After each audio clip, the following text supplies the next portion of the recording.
Everything. Dr. Daniel Cooper moved quietly through the ICU ward, his footsteps soft against the polished floor.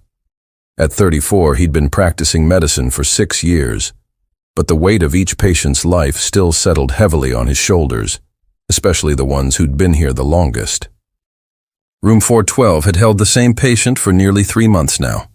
The chart outside read, Jane Doe, though everyone on staff knew she wasn't really a Jane Doe.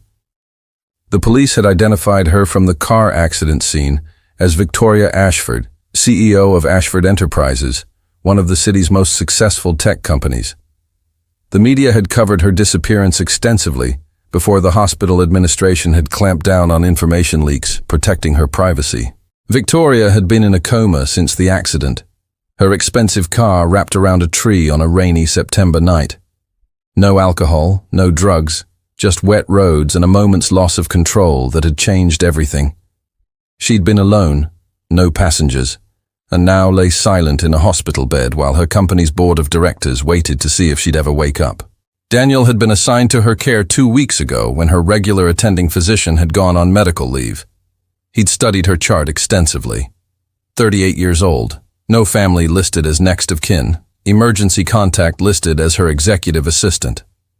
Brain activity present, but minimal responsiveness. Multiple injuries from the accident, all healing well, but her consciousness remained somewhere unreachable. He entered her room now, noting the soft morning light filtering through the blinds. 2 nurses stood near the back of the room, reviewing medication schedules, but they nodded to Daniel and quietly excused themselves. Daniel approached Victoria's bed. Even after 3 months of hospital care, she was striking. Blonde hair that the nurses kept clean and brushed, pale skin that somehow maintained an ethereal quality despite her condition. The bandage on her shoulder needed changing, the wound from where the seatbelt had cut deep during impact, an injury that had required surgery and was still healing. "Good morning, Ms. Ashford," Daniel said softly, speaking to her as he always did, as if she could hear every word. "I'm Dr. Cooper. I'm going to change your shoulder dressing, okay? I'll be as gentle as I can." He'd learned in medical school that coma patients might be able to hear even when they couldn't respond. More importantly, his mother, a nurse for 40 years before retiring, had taught him something deeper. "Talk to every patient like they're fully present, Danny. Treat them with dignity. You never know what reaches them, what matters." Daniel carefully pulled back the hospital gown, exposing the bandaged shoulder. As he worked, removing the old dressing with practiced gentleness, he continued speaking. "It's a beautiful morning today, early November, and the leaves are at their peak. The maple tree outside your window is this incredible shade of gold." He cleaned the healing wound carefully, his touch feather-light. "You're healing well. Your body is strong. It's fighting hard to recover." As he applied the new bandage, Daniel found himself noticing small details, the slight flutter of her eyelashes, the almost imperceptible rise and fall of her breathing, the way her hand rested on the white sheet. There was something about her that pulled at him, some quality he couldn't quite name. Perhaps it was the sadness of her situation. So successful, so accomplished, and yet here she lay with no family listed, no visitors except her assistant, who came weekly to update her on business matters in a stiff, formal voice. "You know what I think?" Daniel said quietly, smoothing the edges of the new bandage. "I think you're tired. I think maybe you've been fighting so hard for so long that part of you just needed to rest." He gently adjusted her hospital gown, making sure she was comfortable. "But I also think there's something in you that's not ready to give up. I can see it in your vitals, in the way you're healing. You're still in there, Ms. Ashford. You're still fighting." On impulse, something he couldn't quite explain, Daniel took her hand, holding it gently between both of his. Her skin was warm, alive, and he found himself wishing she could feel the human connection, the reminder that she wasn't alone. "I know you don't know me," he said softly, "but I want you to know that I see you. Not the CEO, not the businesswoman everyone talks about in the news. I see a person who deserves care and kindness and respect, and I'm going to keep talking to you, keep treating you like you're here, because I believe you are. Somewhere inside, you're listening. What Daniel didn't realize was that behind him, visible in the reflection of the window, 2 nurses had returned and stood watching. Sarah Mitchell, the senior ICU nurse, had tears in her eyes. In 20 years of nursing, she'd seen countless doctors treat coma patients like Reacher. He described the changing seasons outside her window, told her about his day, shared stories about his own life, his younger sister's recent wedding, his mother's garden, the book he was reading. He treated her not as a patient in a coma, but as a person who was temporarily unreachable, but still fundamentally present. 3 months and 2 weeks after the accident, on a Tuesday morning in late November, Daniel came in to check Victoria's vitals. He went through his usual routine, checking monitors, examining her healing wounds, speaking to her about the first snowfall overnight. "The whole city is covered in white," he said, adjusting her blanket. "It's beautiful, quiet. You'd probably love it once you get past the traffic complications." As he reached to check the IV line, Daniel noticed something different. Victoria's hand, which had been resting limply on the bed, twitched slightly. His breath caught. "Ms. Ashford," he said, leaning closer.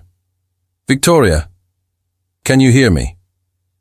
Another twitch, more pronounced this time. Then, slowly, impossibly, her eyes began to flutter open. Daniel's heart hammered as he watched consciousness gradually return to Victoria's face. Her eyes opened fully, unfocused at first, then slowly tracking to his face. "Welcome back," Daniel said softly, his voice thick with emotion. "You're in the hospital. You're safe. You've been in a coma, but you're waking up now. Can you hear me?" Victoria's lips moved, trying to form words. Daniel gently squeezed her hand. "Don't try to talk yet. Just nod if you can understand me." A small nod. Tears pricked Daniel's eyes. "You're going to be okay," he assured her. "Your body has healed beautifully. Now we just need to get you back to strength. I'm Dr. Cooper. I've been taking care of you." Victoria's eyes held his, and in them, Daniel saw something that made his breath catch. Recognition, gratitude, and something deeper. Something that suggested she'd heard him all those weeks of talking to her, treating her with dignity, holding her hand. Her lips formed words, barely a whisper. "You talked to me." Daniel felt tears spill over. "Yes, I did." "You heard?" Another small nod. "Everything," she whispered. "Heard everything." The next hours were a flurry of activity. Neurological assessments, specialists called in, tests run. Victoria's awakening was nothing short of miraculous. While she'd need extensive physical therapy to regain full strength, her cognitive function appeared intact, her spirit unbroken. As the excitement settled and Victoria was resting again, exhausted but awake, she asked for Dr. Cooper specifically. Daniel returned to her room that evening to find her alert, sitting slightly propped up, looking at him with clear eyes.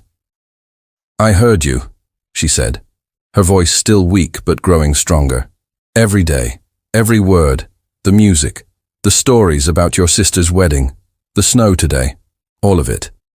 Daniel sat in the chair beside her bed. "I hoped you could. I wanted you to know you weren't alone." "Why?" Victoria asked, and Daniel could hear real curiosity in her voice. "Why did you care so much? I was just another patient." "You were never just another patient," Daniel said simply.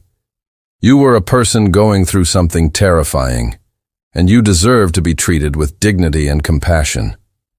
That's not special treatment. That's the window.